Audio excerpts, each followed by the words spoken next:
Hello friends, কি হালচাল সবার। আবারও একটা মিনি ব্লগ নিয়ে হাজির হয়েছি আমি। দেখতে দেখতে আমার ছেলের স্কুলের প্রথম বছর কেটে গেল।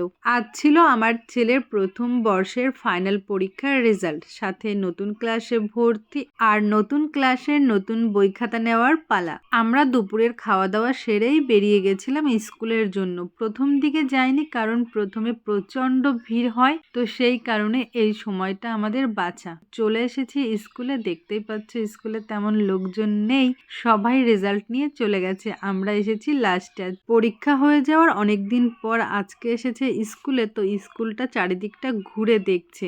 স্কুলটা নাকি ওর কাছে এখন অন্যরকম লাগছে, যেহেতু এখন আবার নিউ অ্যাডমিশন হবে, তো সেই কারণে স্কুলটা আবার নতুন করে সাজানো গোছানো হয়েছে। আর এই যে বাইরে সব রেজাল্ট নিয়ে আছে আর বই খাতা সব দেওয়া হচ্ছে, তো এই কারণে স্কুলটা একটু এলোমেলো। তাই ছেলে বলছে, মা এমন কেন এখন স্কুলটায়?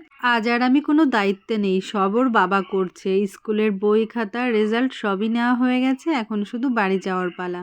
এই বয়সে আমি আর ছেলের প্রতি অতটা প্রেশার দিই না, তাতেই যে ছেলে এতটা ভালো রেজাল্ট করবে আমি ভাবতেই পারিনি। নিজেই পড়াশোনা করাই, কোনো টিউশন আমি ওকে দিই না। ভর্তি করতে একটু দেরি হয়েছিল বলে ওর রোল ছিল সবার শেষে, আর এক লাফে 6 র্যাঙ্ক করেছে। জানি এটা কোনো মাধ্যমিক বা উচ্চ মাধ্যমিক পরীক্ষা নয়, তবুও মনে একটা আনন্দ। দেখা হচ্ছে নেক্সট ভিডিওতে। টাটা।